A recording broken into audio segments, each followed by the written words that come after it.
coffee down to a science, but is there a science behind the coffee itself? So here to tell us about it is Dan Kohler. Dan, okay, so seriously, how is coffee related to science? Before we get into science, I want to give a quick history lesson, which you can taste in the cups right now. Okay. So coffee is believed to have originated in Ethiopia, and in Ethiopia, one of the common spices that grows there is cardamom. So they brew their coffee with cardamom, and that's what you're smelling and tasting in that right now. Delicious. From Ethiopia, coffee made a quick trip to the Middle East, to Yemen actually, and then it spread very quickly. So we think of coffee as an Italian thing, right? Cappuccino, macchiato, espresso. Because they perfected it. Well, I'm sorry. Italy was really the gateway for coffee to get to the West, but realistically, it came from Africa and the Middle East. Oh, so the Italians took credit for something that really wasn't there. Indeed. I thought it came from truck stops. Now, when we're talking about science here, we really want to start botanically. So we call them coffee beans, but these are actually coffee seeds. They're not beans at all. They have no relation to any other bean, you know, black beans, turtle beans. They're not at all. They're seeds of a plant. So these coffee beans, and this is what they look like when they're raw. They're green. Yeah, they're or green. Gray. So they're two pressed face to face, and they're inside what's called a coffee cherry, and it looks exactly like a cherry. And you can see these are much smaller and rounder than what they look like at the end. So these are, when we talked about popcorn, we talked about an endosperm and germ. So the endosperm is the carbohydrate that's inside, and the germ is sort of what covers it. Now, coffee seeds are much similar, or very similar to popcorn. They're all endosperm and very little germ. Now, they're green when we get them, but we can roast them, and this is obviously done sort of on an industrial scale around the world, but at home, you can roast your own coffee beans in an air-popping popcorn. Where do you get green coffee beans? You can buy these online, and a lot of specialty coffee stores will now sell you this because the flavor is so much better. So I'm going to throw some coffee beans right in there, put the lid back on, and all you have to do is plug it in, and we're going to start roasting. Now, at about 3 minutes, you're going to hear a crack, and that's so similar to popcorn popping, because what happens there, the germ is going to separate. We're going to get the chaff. We're getting some right out here already, and then the bean starts to grow in size and get color.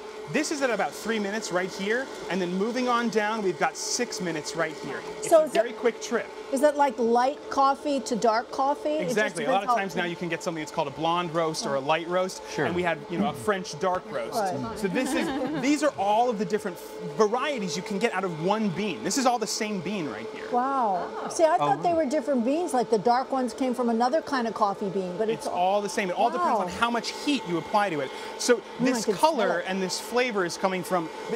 Flavor comes from chemical compounds called volatiles, and volatility is the measure of how quickly something becomes airborne. Okay?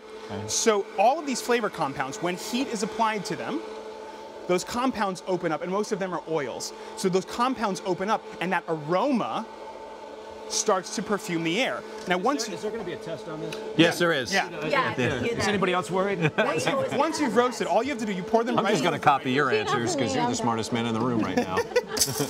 Grind them up.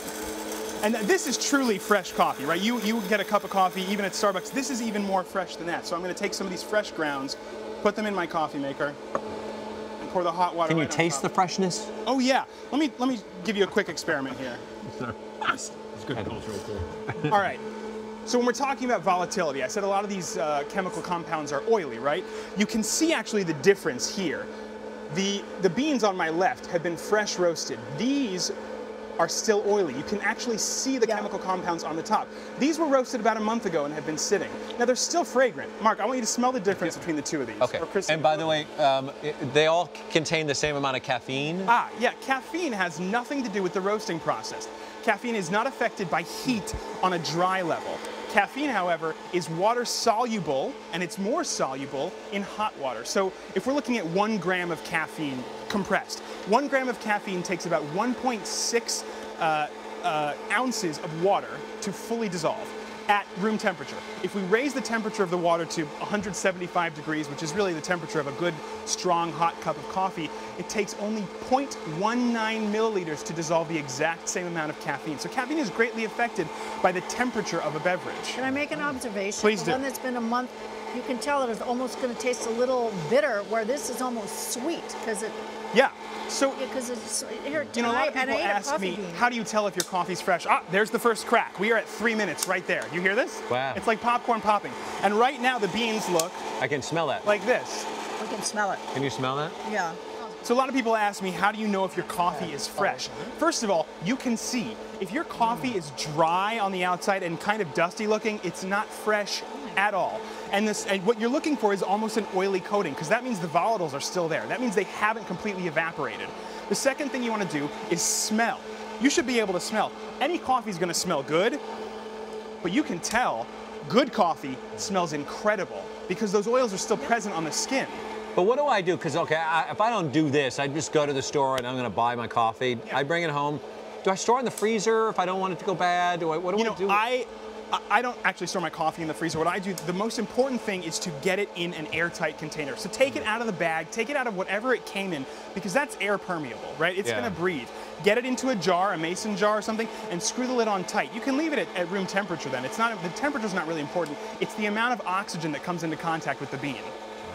It smells amazing. Wonderful. And is styrofoam the best vessel to drink your coffee? Because that's how I get most of my coffee. Considering that you thought coffee came from a gas station just before this, I'm going to forgive that. Okay. Styrofoam has chemicals in it.